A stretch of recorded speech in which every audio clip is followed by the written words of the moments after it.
Реальная история за всю 22-летнюю карьеру лидера России Владимира Путина.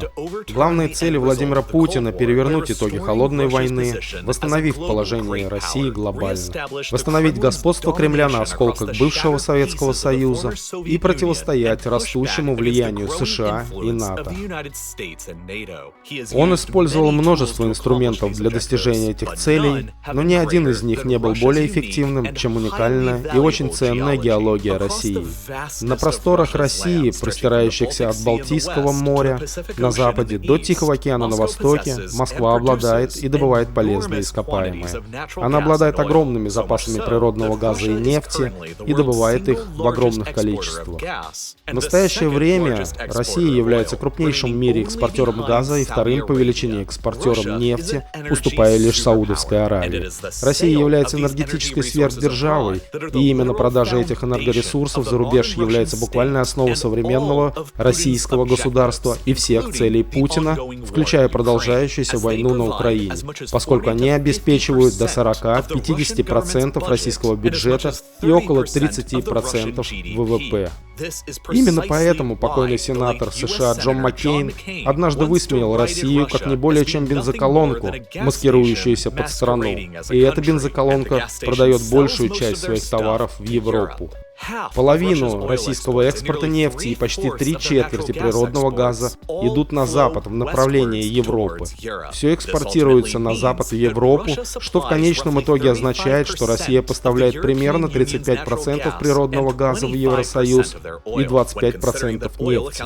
Если учесть, что на нефть приходится 36% от общего потребления энергии в Европе и природный газ еще 25%, то это означает, что Европа полагается на российскую нефть и газ почти на 1/5 от всех своих энергетических потребностей. В то же время Россия полагается на европейские деньги, так как это почти 1/3 всего бюджета России.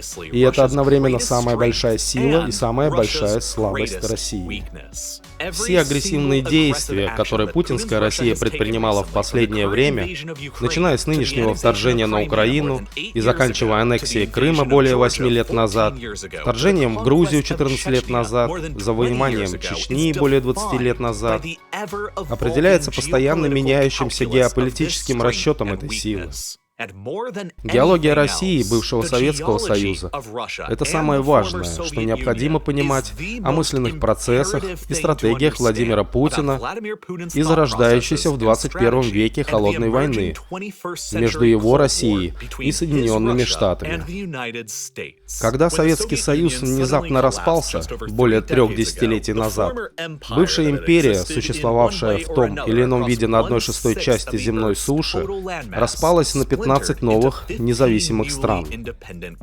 Стран от таких крошечных, как Армения и Эстония, до таких гигантов, как Казахстан, по площади примерно такой же, как Индия. Но осталось образование с центром в Москве, Российская Федерация. Россия, правопреемник Советского Союза, возвышалась над всеми новыми независимыми государствами, как Титан. Почти в одночасье по сравнению с бывшим Советским Союзом, новый московский режим в виде Российской Федерации потерял почти половину своего населения с десятками миллионов человек. Этнические русские внезапно оказались вне границ России. Территория, которой непосредственно управляли из Москвы, сократилась на четверть, забрав 40% ВВП и промышленного потенциала советского периода. Промышленный период, а вместе с ним и огромный советский арсенал ядерного оружия, внезапно оказался разделенным. Около 1900 боеголовок застряли на Украине и не могли быть использованы, поскольку коды доступа оставались в руках Кремля в Москве. Теоретически это временно сделало Украину третьей по величине ядерной державой в мире. Но она добровольно отдала их все России в обмен на заверение Соединенных Штатов и Англии, что существующие границы Украины в том виде, в котором они были на тот момент, будут соблюдаться. Все это было довольно плохо с точки зрения Москвы, но, возможно, самое худшее, что могло произойти в результате распада Советского Союза, было не дробление населения империи или арсенала ядерного оружия, а дробление ее геологических ресурсов, Именно разрушение некогда огромной нефтегазовой промышленности Советского Союза, которая была до краха СССР крупнейшей в мире. Москва контролировала одни из самых больших запасов нефти и газа, найденных когда-либо на планете. Кавказ, Каспийское море, Центральная Азия, Поволжье, Урал, Западная Сибирь, Дальний Восток. Перевозка этих ресурсов на кораблях заказчикам по всему миру была потенциально проблематичной. Это было связано с одним из факторов. Одной из других великих и стратегических, исторических слабостей России было отсутствие легкого доступа к Мировому океану. Советский Союз контролировал лишь несколько портов с теплой водой, которые оставались свободными ото льда и легко использовались круглый год в Баренцевом, Балтийском, Черном и Японских морях, все из которых могли быть легко блокированы их главным геополитическим соперником эпохи Холодной войны НАТО и Штатами. Через разрыв между ними и Британией через Геукский пролив, Дурский, Датский и Турецкие проливы и Японский архипелаг. В случае войны советский флот и морскую торговлю можно было зажать в бутылку и держать, и поэтому советская военная доктрина всегда фокусировалась на том, чтобы быть в большей степени сухопутной державой. И эта географическая вдохновленная доктрина перетекала и в экономическое планирование государства.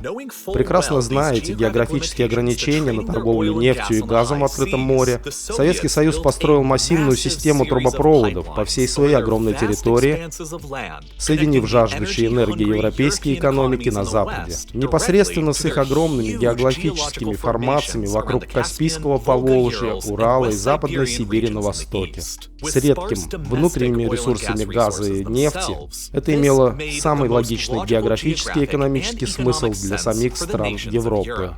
Наиболее значительные ресурсы нефти и газа вокруг их континента, обнаруженные до сих пор, расположены в Гронингенском месторождении в Нидерландах, в Северном море между Великобританией и Норвегией, в различных регионах бывшего Советского Союза, включая Украину, Черное море, Персидский залив, Восточное Средиземноморье и в Северной Африке. По случайному географическому совпадению, территория, которая со временем превратилась в Европейский Союз, имеет очень мало углеводородных ресурсов, поскольку Советский Союз находился неподалеку на том же континенте и построил эффективные трубопроводы, подающие более дешевые нефть и газ прямо из их огромных источников на востоке, они были наиболее логичным географическим партнером, у которых можно было покупать ресурсы, несмотря на потенциальные геополитические последствия и давление, которые могли бы исходить от Кремля в Москве. Таким образом, Советский Союз стал крупнейшим в мире производителем нефти и газа, и по мере того, как цена на нефть стремительно росла в течение 70-х годов, доходы, которые получала Москва от продажи нефти, были огромными, чтобы эффективно финансировать почти все, что делала страна, включая масштабную гонку вооружений США и вновь обретенную уверенность Кремля в том, что он может проводить рискованные внешнеполитические решения, такие как вторжение в Афганистан в 1980 году. Нефть и газ являются циклическими активами, а экономика, которая слишком сильно зависит от них, может иметь такой праздник недолго. Когда цены на нефть рухнули в 1986 году, основная экономическая сила Москвы, неэффективная, централизированная, планируемая советская экономика, больше не могла закрывать все свои недостатки высокими ценами на нефть и газ. Финансы Москвы оказались под угрозой. Это был потенциально самый большой фактор, подтолкнувший Советский Союз к окончательному распаду в конце 80-х годов. И как только он окончательно распался в 91 году, некогда единая нефтегазовая промышленность страны развалилась вместе с ним, а значительная часть запасов нефти и газа в бассейне Каспийского моря внезапно оказалась в новых независимых государствах – в Азербайджане, Казахстане, Узбекистане и в Туркмении. Взаимосвязанная инфраструктура трубопроводов советской эпохи, соединяющих огромные месторождения углеводородов в Сибири с Европой. Теперь тысячи километров труб стали проходить через новую независимую Украину, которая внезапно стала иметь законное право требовать плату за транзит нефти и газа, идущих в Европу из Москвы. С внезапным крахом коммунизма ранее централизированные государственные нефтегазовые предприятия, оставшиеся в России, испытали шок, почти спонтанную приватизацию нефтегазовой промышленности. Она была самым значимым источником советской власти, а теперь она была разделена разделена и находилась в хаосе. Новая Россия больше не была сверхдержавой и даже не была по-настоящему энергетической державой. И почти сразу же западные энергетические компании набросились на Советский Союз, пытаясь собрать свои активы. Задолго до того, как Украина заняла центральное место в центре мирового внимания, на постсоветской арене Москва и Запад были сосредоточены каждый на своей территории. Распад Советского Союза и независимость государств, расположенных вокруг Каспийского моря, примерно совпало с вторжением в Ирак, в Кувейт и войной в Персидском заливе, где Саддаму Хусейну почти удалось захватить контроль над половиной известных мировых запасов нефти в районе Персидского залива. Опасения в Вашингтоне и Европе по поводу их чрезмерной зависимости от ближневосточной нефти, поступающей из неспокойного Персидского залива, заставило Запад начать поиск альтернативных источников, чтобы диверсифицировать свои поставки, например, из вокруг свежих независимых постсоветских государств, богатых нефтью и газом. Каспий является крупнейшим в мире внутренним водоемом, а окружающий его бассейн содержит примерно 48 миллиардов баррелей нефти и 292 триллиона кубических футов природного газа. Другими словами, в Каспийском бассейне сосредоточено около 3% мировых запасов нефти и 4% доказанных запасов природного газа, что является значительным, и большинство из этих запасов расположены всего в 4 новых, независимых государствах вокруг моря, и все 4 контролируют более 16 700 кубических километров запасов природного газа. Это больше, чем Саудовская Аравия, и более 1/3 запасов газа, оставшихся на всей остальной территории. Новая Российская Федерация, как правопреемник Советского Союза, владеет львиной долей запасов нефти и газа бывшего СССР, которые все еще остаются на Урале, в Сибири. Россия, естественно, унаследовала прибыльную и почти монопольную советскую торговлю нефтью и газом с европейским рынком. В интересах Москвы было сохранить как можно большую долю рынка в Европе, не допуская на него чужаков, особенно новых, богатых углеводородами государств бывшего Союза, которые они больше не контролировали. К счастью для РФ, Каспий расположен очень далеко вглубь материка и очень далеко от крупных водоемов, соединяющихся с океаном. И поэтому для экспорта углеводородных запасов, найденных вокруг него, требуется чрезвычайно дорогая наземная инфраструктура, такая как трубопроводы или железные дороги. В результате весь экспорт нефти и газа из региона на запад зависел от интегрированной советской системы, которая была построена на базе сети трубопроводов и железных дорог, которые шли через Россию. Это продолжало обеспечивать Москве высокую степень влияния и контроля над нефтяной и газовой экономикой прикаспийских государств, несмотря на их официальную независимость. И поэтому понятное желание новых прикаспийских государств обрести новую экономическую независимость через экспортные маршруты, которые шли бы в обход России с Запада. Желание Запада получить поставки углеводородов с Каспия и желание России предотвратить их стало результатом десятилетия ожесточенной геополитической конкуренции во всей Центральной Азии.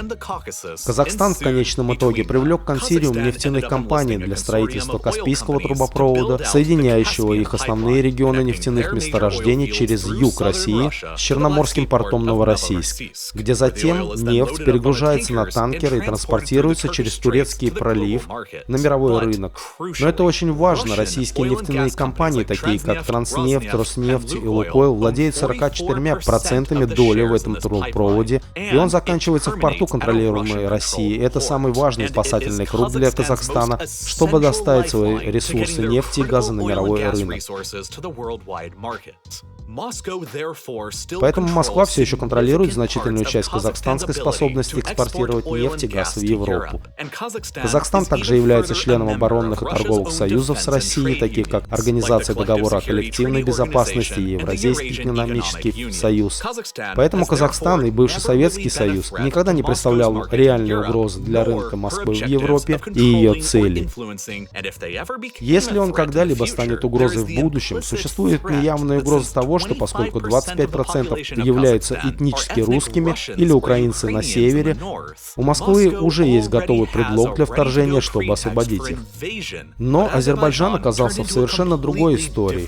И к большому несогласию Москвы в итоге они прибегли к помощи консилиума, состоящего почти полностью из западных энергетических компаний во главе с British Petroleum, чтобы помочь построить трубопровод для выхода на мировой рынок. Но география Азербайджана затрудняла выбор маршрута, который будет выбран, огибая трубопровод через Россию. Это подорвало бы весь смысл обеспечения жизнеспособности экспортного маршрута, независимо от их влияния. Соединенные Штаты оказали сильное давление против огибания трубопровода на юг через Иран, и продолжающийся военный конфликт Азербайджана с Арменией на западе из-за статуса Нагорного Карабаха исключил возможность движения трубопровода на запад, в результате чего осталась только Грузия, горное и политически нестабильное постсоветское государство, но не имея другого выхода, консилиум выбрал Грузию с двумя сепаратистскими районами, через которые должен пройти трубопровод. Без других вариантов выбора консилиум все равно выбрал Грузию. К 2005 году трубопровод Баку-Тбилиси-Сейхан или BTS был второй по величине трубопровод на территории бывшего Советского Союза, который наконец-то соединил огромные запасы нефти и газа Азербайджана вокруг Каспия до турецкого порта Сейхан и в конечном итоге оттуда танкерами по Средиземному морю в Европу, и все это совершенно независимо от какого-либо влияния России. Поскольку трубопровод проходил через Грузию и снижал зависимость Запада от ближневосточной нефти, позже он стал основным фактором американской поддержки Грузии при вступлении в НАТО в начале 2000-х годов, что в конечном счете завершилось вторжением России в 2008 году и оккупацией отделившихся территорий Абхазии и Южной Осетии. В результате чего Грузия никогда не была принята в НАТО, и грузинское правительство не поддерживает дипломатических отношений с Москвой. Позднее Запад инвестирует $45 миллиардов в серию дополнительных газопроводов, получивших название «Южный коридор», через Турцию, Грецию, Албанию, в Адриатическое море и непосредственно в Италию, и в дальнейшем соединит азербайджанский газ непосредственно с потребителями в Европе. Разработанная для дальнейшего снижения зависимости Европы от российского газа, эта система наконец начала функционировать в последний день 2020 года, и теперь благодаря ей Азербайджан ожидает, что к концу этого года сможет поставлять ЕС около 10,5 миллиардов кубометров газа, что на уровне 2019 года составит чуть более 2% от общего потребления газа в ЕС. Может быть, это и не огромный объем, но он, безусловно, съедает общую долю рынка России, и даже более того, денег, которые Азербайджан зарабатывает на этих продажах, достаточно для финансирования около 60% всего государственного бюджета, что окончательно закрепило их финансовую и политическую независимость от Москвы. Газопровод на запад действительно сделал Азербайджан настоящей независимой нацией, и одним из самых больших страхов в Кремле заключается в том, что захват каспийских нефтяных и газовых ресурсов, ранее находившихся под советским контролем, может привести к еще большему отступлению регионов от Москвы и еще больше отколоть, отнять у них долю рынка в Европе. На протяжении десятилетий Туркменистан, страна, которая сегодня занимает 6-е место в мире по запасам природного газа, вынашивает идею создания транскаспийского газопровода с западными энергетическими компаниями. Если эта идея будет реализована, трубопровод протянется от огромных газовых месторождений страны на востоке и пойдет на запад по дну Каспийского моря и соединится с уже существующей инфраструктурой Азербайджана в направлении Европы. По прогнозам, если он будет построен, то сможет транспортировать еще около 30 миллиардов кубометров природного газа в том направлении, или почти 7% от всего потребления в Евросоюзе. Очевидно, что это почти наверняка приведет к сокращению доли России в поставках газа на континент и снижению ее доходов на миллиарды долларов, и поэтому они постоянно выступают против этого. В течение десятилетий Москва настаивает на том, что трубопровод под Каспийским морем будет неприемлем по экологическим причинам. И они заняли такую правовую позицию, что любой потенциальный проект трубопровода через Каспий или под ним должен быть одобрен всеми 5 государствами, имеющими общую береговую линию, включая их самих. чего они никогда не сделают. И поэтому проект в настоящее время все еще остается только идеей, а Туркменистан вместо этого продолжает направлять более половины своего газа на восток в Китай, рынок, который пока не так прибылен для Москвы и пока не представляет угрозы для ее существования. Владимир Путин пришел к власти в качестве президента России в мае 2000 года, спустя чуть более 8 лет после распада Советского Союза, и он, конечно, уже тогда понимал, какую огромную силу нефть и газ могут иметь. Он написал свою докторскую диссертацию в Санкт-Петербургском горном университете в 1997 году, хотя, как утверждается, тогда он занимался плагиатом и после этого написал ее. Но после вступления в должность президента Путин начал управлять Российской Федерацией так, как это делал бы генеральный директор энергетической компании. То есть думать о современной России как об энергетической компании, которая, как оказалось, также контролирует огромное государство, вооруженное ядерным оружием. Он руководил государственной нефтяной компанией «Роснефть», которая добывала 40% нефти в России, контролируя при этом более половины акций компании. Аналогично этому российское государство также контролирует более половины акций «Газпрома», крупнейшей компании в России, которая производит более 12% всего мирового объема природного газа. Генеральными директорами обоих компаний являются давние друзья Путина еще с 90-х годов. До его вступления в должность президента и в отличие от его непосредственных предшественников, Путину невероятно повезло, потому что международные цены на нефть и газ начали стремительно расти. Вскоре после его вступления в должность российская финансовая мощь снова пошла в гору. Наряду с этим, в период между 2000 годом, когда Путин впервые вступил в должность, и 2012, ежегодный экспорт нефти и газа из России увеличился примерно в 7 раз, с 53 миллиардов долларов в 2000 до 351 миллиарда в 2012.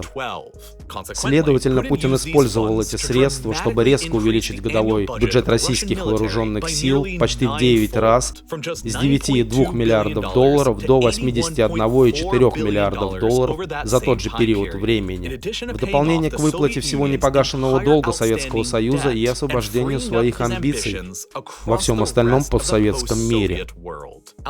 За пределами Центральной Азии одной из самых больших проблем для Путина были старые трубопроводные сети советской эпохи, по которым углеводородные ресурсы России поступали на рынок через Украину и севернее через Белоруссию.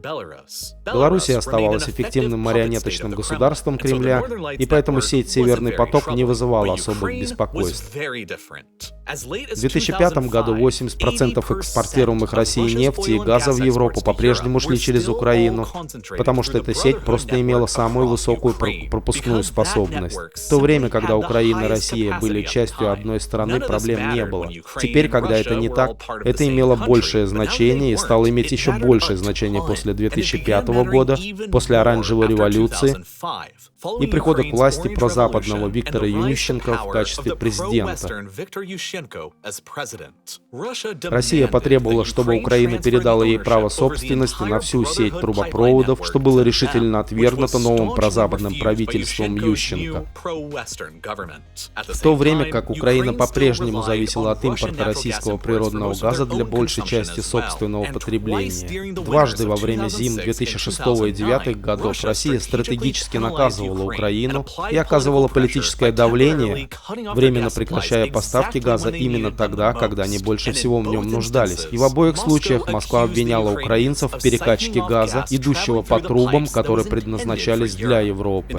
В глазах Москвы Украина становилась ненадежным мостом между их трубопроводом в Европу, и началось строительство альтернативных маршрутов, таких как Ямал, через Белоруссию и Польшу, Турецкий поток по дну Черного моря непосредственно в Турцию и самые спорные Северный поток-1 и Северный поток-2 стоимостью 10 и 11 миллиардов долларов каждый, по дну Балтийского моря, идущих непосредственно в Германию, крупнейшему российскому потребителю нефти и газа. Германия только усилила свою зависимость в 2011 году после того, как цунами обрушилось на атомную электростанцию Фукусима в Японии, что привело к крупнейшему в мире ядерной катастрофе со времен Чернобыльской АЭС. Правительство Германии приняло решение о постепенном выводе из эксплуатации всех 17 собственных ядерных реакторов, которые в 2011 году производили четверть всей электроэнергии в Германии. Последние 3 реактора теоретически должны быть выведены, отключены к концу 2022 года, и чтобы компенсировать разницу, Германия начала импортировать еще больше газа из России, увеличив значение рычагов влияния Москвы. В 2010 году украинским президентом был уже не прозападный Виктор Ющенко, а пророссийский Виктор Янукович. И это было важно, потому что в то время были сделаны огромные открытия в различных энергетических компаниях, которые внезапно показали, что Украина имеет запасы природного газа в размере 1,1 триллион кубометров, а потенциально они могут достигать 5,4 триллионов.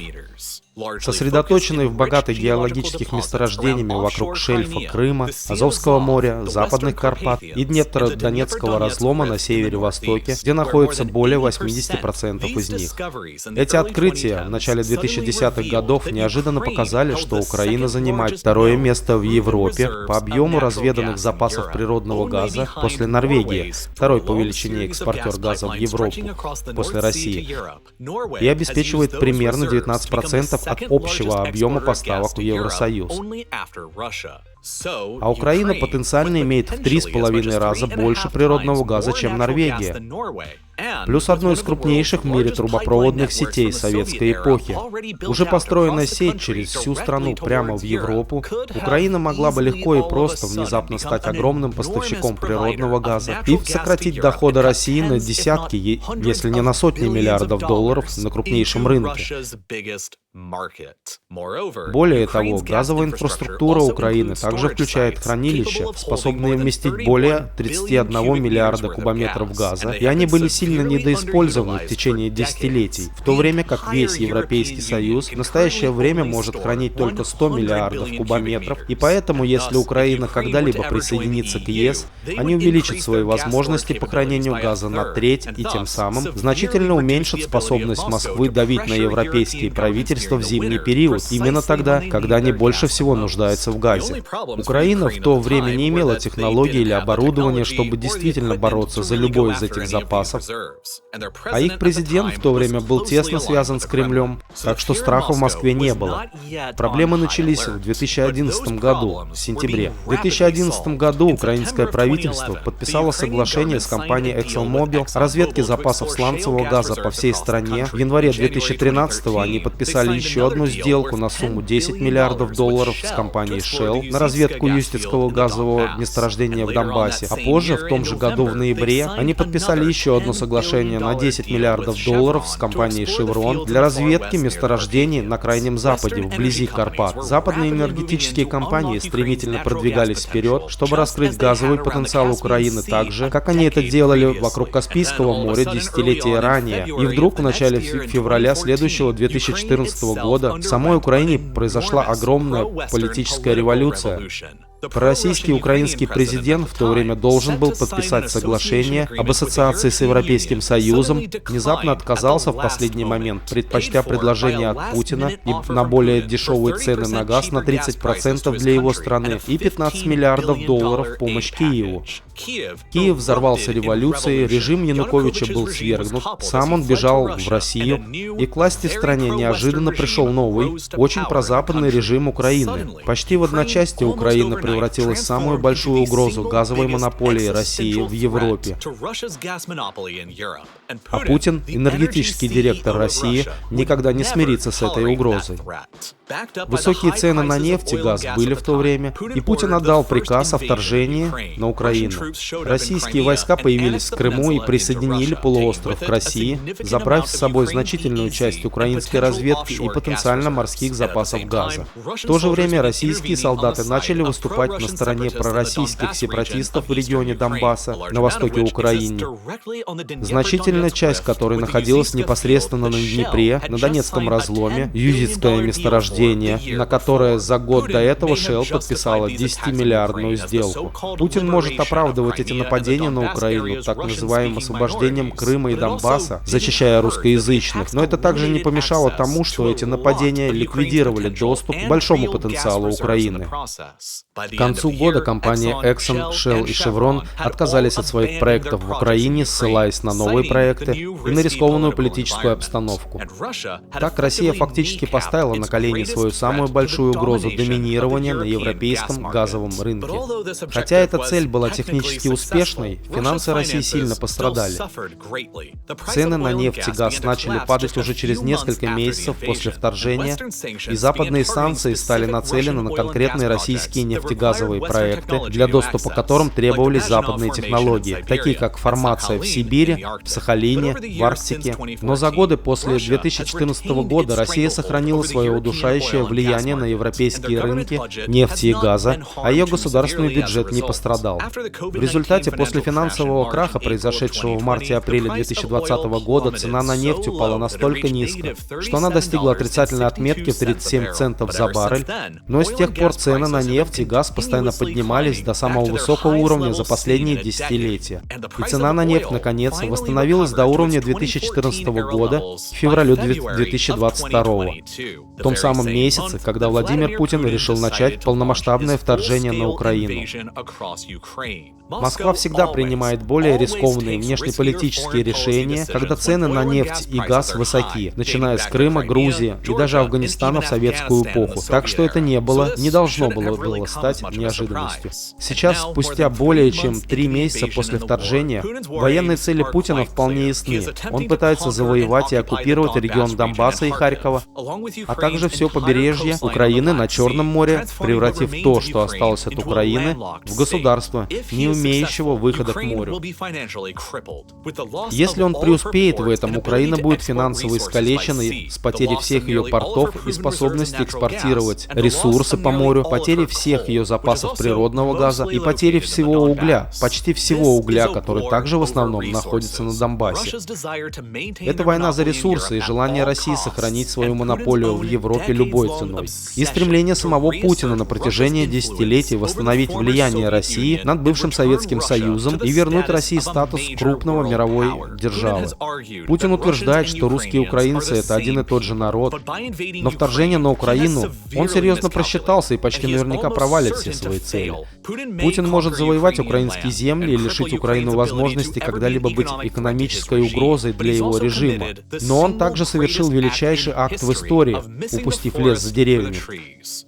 Потому что нефти и газа, особенно для российских, не так уж и много времени осталось в этом мире для них. Еще до вторжения Европейский Союз поставил перед собой цель стать полностью углеродонейтральной экономикой к 2050 году, то есть менее чем через 28 лет, и это уже устанавливает сроки годности. Возможно, Путин подумал об этом, прежде чем напасть, поэтому он вторгся сейчас, когда у него есть энергетическая мощь, а не позже, когда у него ее не было бы.